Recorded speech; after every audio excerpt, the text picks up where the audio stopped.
ദഹി ബെങ്കൻ. ഈ ബംഗാളി കറി ഇപ്പോൾ അത്യാവശ്യം ട്രെൻഡിങ് എല്ലാവരും ചെയ്തുകൊണ്ടിരിക്കുകയായിരുന്നു അല്ലേ. അപ്പം ഞാനൊന്ന് ട്രൈ ചെയ്ത് നോക്കിയതാണ്.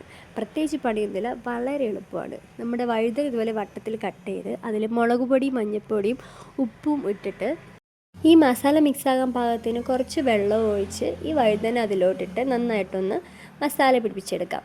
എന്നിട്ട് ഇത് എണ്ണ ഒഴിച്ച് എണ്ണയിലോട്ട് രണ്ട് സൈഡും ഒന്ന് വേവിച്ചെടുത്തിട്ട് അതൊരു പാത്രത്തിലോട്ട് മാറ്റിയെടുക്കാം. അതിനുശേഷം നമ്മൾക്ക് ആവശ്യത്തിന് വേണ്ട തൈര് നല്ല തിക്കാണെങ്കിൽ ജസ്റ്റ് ഒന്ന് അടിച്ചെടുത്തിട്ട് ആവശ്യത്തിന് വെള്ളം വേണമെങ്കിൽ വെള്ളം ഒഴിച്ച് ഉപ്പ് ഇട്ടൊന്ന് മിക്സാക്കാം. ഇതിലൂടെ നമ്മൾ ഈ ഫ്രൈ ചെയ്ത് വെച്ചിരിക്കുന്ന വഴുതനയിട്ട് ചെറുതായിട്ടൊന്ന് മിക്സ് ചെയ്ത ശേഷം നമ്മളൊരു പാനിൽ കുറച്ച് വെളിച്ചെണ്ണയിൽ കടുക് പൊട്ടിക്കുക. കടുക് പൊട്ടിയ ശേഷം ചുവന്നുള്ളിയും വറ്റൽമുളക് വേണമെങ്കിൽ വറ്റൽമുളക് ഇടാം.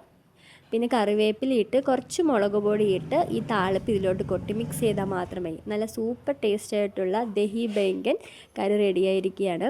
വളരെ സിമ്പിളാണ് ഇത്, പക്ഷെ കഴിക്കുമ്പോൾ ഒരു വെറൈറ്റി ടേസ്റ്റാണ്. നമ്മൾ സാധാരണ ഒരു ഡിഫറെൻറ്റ് ടേസ്റ്റാണ്.